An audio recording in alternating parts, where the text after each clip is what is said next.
Hello guys, welcome back to the channel. So ఈరోజు recipe వచ్చేసి fruit custard. So దీనికోసం మనం మిల్క్ని బాయిల్కి పెట్టేసుకోవాలి. దాని తర్వాత ఒక బౌల్లో కస్టర్డ్ పౌడర్ 3 to 4 tablespoons తీసుకొని అందులోకి వాటర్ యాడ్ చేసి నీట్గా ఒక మిక్స్చర్ కింద తయారు చేసుకొని రెడీగా ఉంచుకోవాలి. సో దీని తర్వాత వాటర్ కొంచెం బాయిల్ అయ్యాయి అని అనుకున్నాక మనము ఇందులోకి షుగర్ యాడ్ చేసుకోవాలి. సో షుగర్ అనేది ఇక్కడ వేరియబుల్. సో ఎవరికి నచ్చినట్టు వాళ్ళు ఎంత షుగర్ కావాలనుకుంటే అంత మనము యాడ్ చేసుకోవచ్చు టేస్ట్కి తగ్గట్టు. సో షుగర్ యాడ్ చేసుకొని దీన్ని తిప్పుతూ ఉండాలి. అండ్ వన్స్ అది కొంచెం సేపు షుగర్ అంతా మెల్ట్ అయింది అనుకున్నాక ఈ కస్టర్డ్ మిక్స్చర్ ఏదైతే పెట్టుకున్నామో తయారు చేసి దాన్ని ఈ మిల్క్లోకి యాడ్ చేసుకొని స్టిర్ చేసుకుంటూ ఉండాలి. సో ఇది మనము థిక్ అయ్యే వరకు స్టిర్ చేసుకుంటూనే ఉండాలి. బికాజ్ ఇది సైడ్స్ కానీ కిందకి కానీ అడుగంటకుండా మనము స్టిర్ చేసుకుంటూ ఉండాలి. సో ఇది థిక్గా అయ్యేంత వరకు స్టిర్ చేసుకొని ఉంటే చాలు.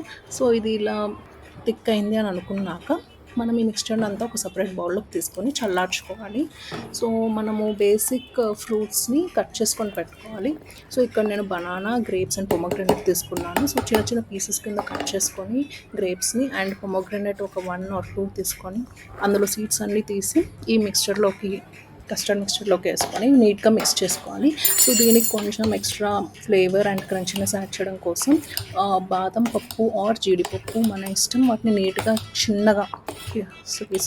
చిన్న పీసెస్ చేసుకొని ఈ మిక్స్చర్లోకి యాడ్ చేసుకోవాలి. సో ఇది ఏదైతే ఉందో ఫ్రూట్ కస్టర్డ్, దీన్ని మనము ఫ్రిడ్జ్లో ఒక 1 hour డిఫ్రిజిరేట్ చేసుకొని తర్వాత మనము దీన్ని బౌల్స్లో పెట్టుకొని సర్వ్ చేసుకుంటే రెడీ.